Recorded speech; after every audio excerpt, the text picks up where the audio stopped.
The Tenere Desert taught me many things.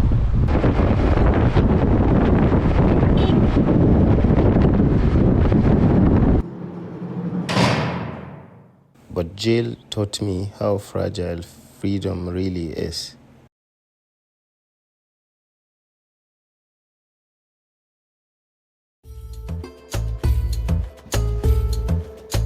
This is a journey that stopped me, so I can truly see.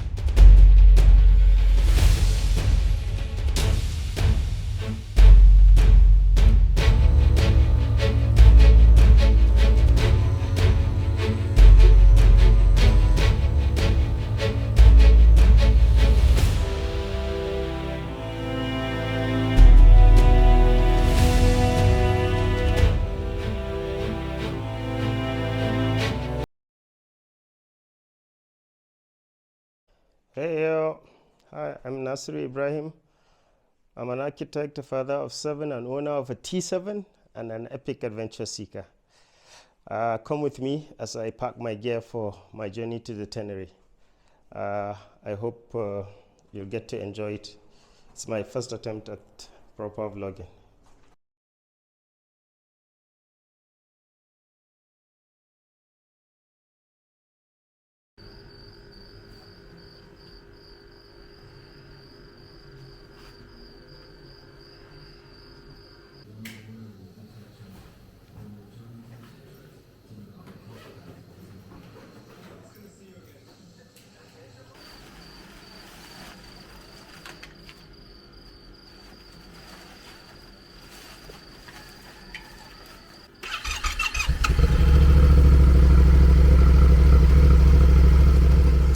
On the 23rd of December, I left Abuja with a simple plan: ride north, follow the road, and let the journey unfold as I take my Yamaha Tenere to the Tenere Desert.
Merry Christmas over there in outer space, and we expect you back. Can you see what gravity is doing to Williams's hair and of course the hat worn by the others? Just floating right up there. I'm now for a short break. We'll be back in just a few moments with more of the stories here.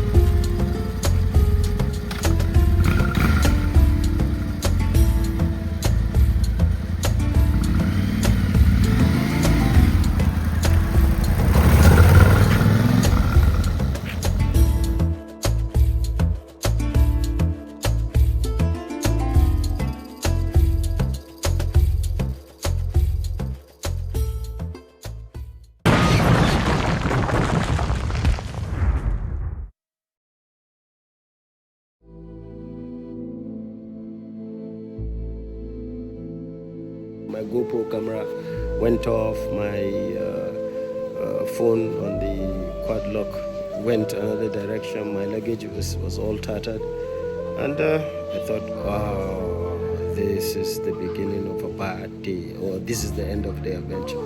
But what I did, I packed all my load, I took the bike to the side of the road, and then took a deep breath and hustled on. I got very nice people to help me. One Ali in Fege, he took me around to get a bag, and so on and so forth. We're done. I left around a few minutes to 11, and I went straight ahead. I got to the border. Everything was easy. The operatives there were kind. The Niger side was a bit, the diplomatic relationship between Nigeria and Niger is a bit bad now between the governments. We are one people, but that government relationship is not really good enough. So I was careful with the authorities over there. They were numb and very, professional, if I may say so. They registered me that I've come in and everything, but they refused to stamp my passport. So no problem. And then I proceeded to Magaria, which is 13 kilometers away, to buy insurance. As I parked to buy insurance, I was inside the office. Some biker just saw my bike. He was passing and he just turned. I came, we greeted, we chatted up.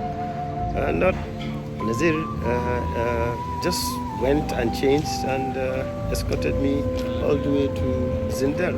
He escorted me for 110 kilometers all the way to Zinder. This brotherhood is something else. Thank you very much. Amoto. Yes. 20 kilometers. Then his friend Muslim came and met us by the city gate. Took me out immediately. He took me to get a drink. From there, he took me to a hotel for free. Got food for me. Lovely. Got a SIM card. Everything. Got the insurance for me. And then this morning I had to get a new puncture done, but it's still not good enough. This morning it was flat, so I'm changing the whole tube to a new one before I head out to Agadez tomorrow. So that's my update. Thank you.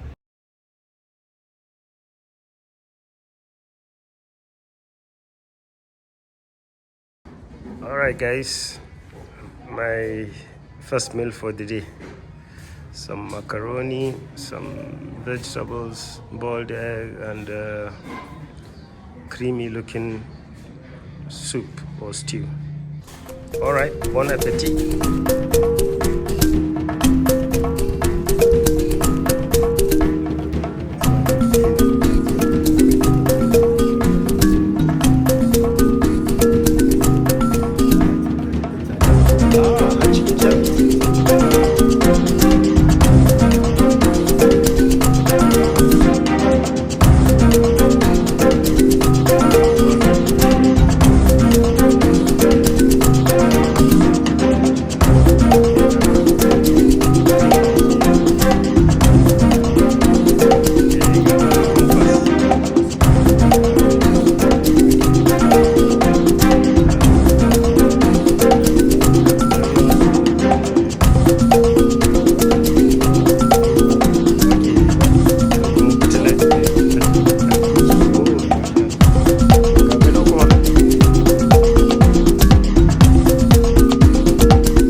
Exactly 6:30 a.m.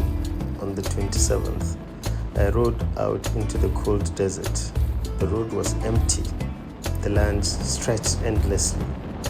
Red earth, sparse shrubs, silence broken only by wind. For nearly 150 kilometers, there was nothing but road and the sky. In Tanut, I stopped for breakfast, coffee, bread, and a moment of human connection. Strangers became singers, suspicion softened into laughter. It reminded me that hospitality survives even in the most remote places.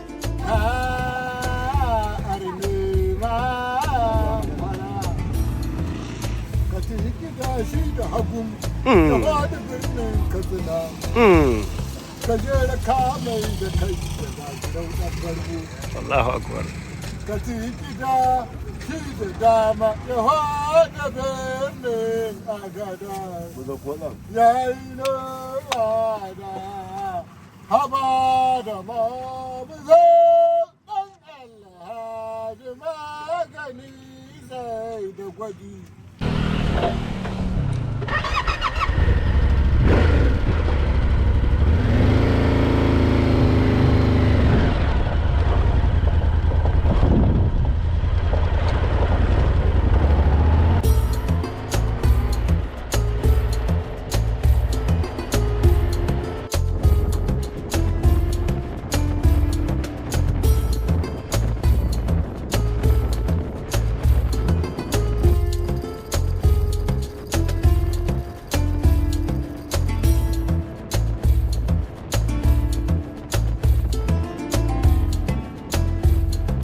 Beyond Tanut, the road dissolved into construction zones and sand. Then, after a rest stop, I was stuck, my motorcycle sinking into the soft earth, alone in the wilderness. For long minutes, no one passed until a migrating family appeared. Camels, donkeys, goats, and calm voices. Together with one lift, the leader of the family freed both bike and spirit.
By noon, I reached Aderbisinat, the gateway to the Tenere Desert.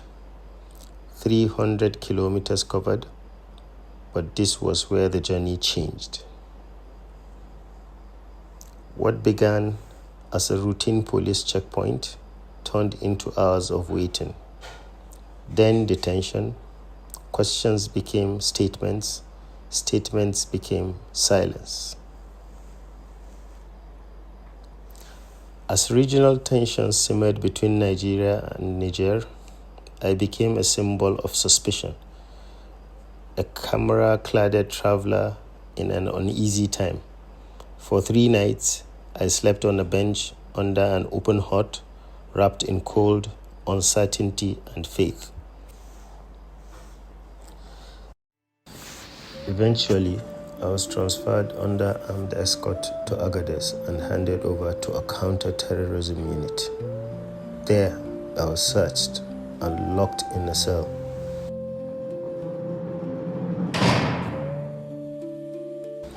With men from across West and Central Africa. Migrants, miners, traders, and suspects of far more serious crimes. The cell taught me patience, humility, and how thin the line is between normal life and confinement. Days passed without communication, then finally a phone call. Hearing my family's voice broke something open inside me, but it also gave me strength. Time stretched. Routine became survival, exercise, prayer, conversations, and hope.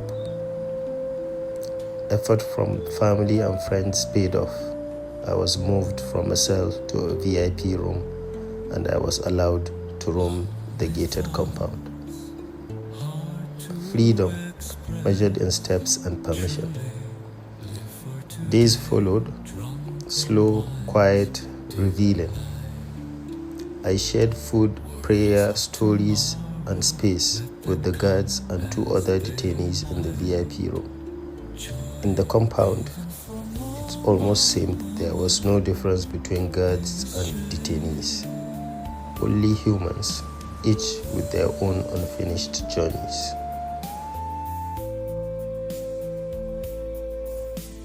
Then came the court day after 11 days in the anti-terrorist detention facility.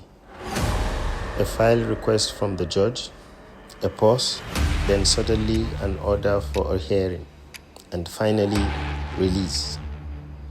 No charges, no evidence, just a warning to be careful in troubled times. When I stepped back onto my motorcycle in Agadez, the weight lifted quietly. No celebration, no anger, only gratitude. Unscathed, I decided to take a tour around the historic town of Agadez, full of traditional architecture and history, being a crossroad of caravan journeys for centuries.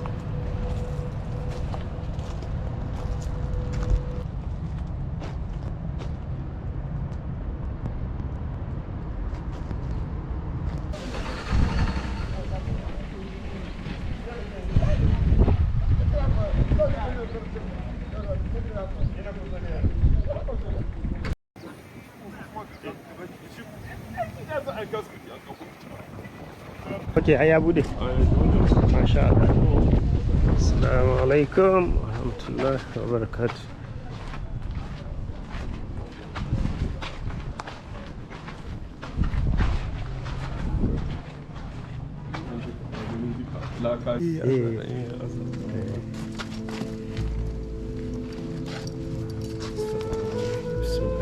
I set out to take the Tenere to the Tenere, and that happened, albeit in a manner I least expected.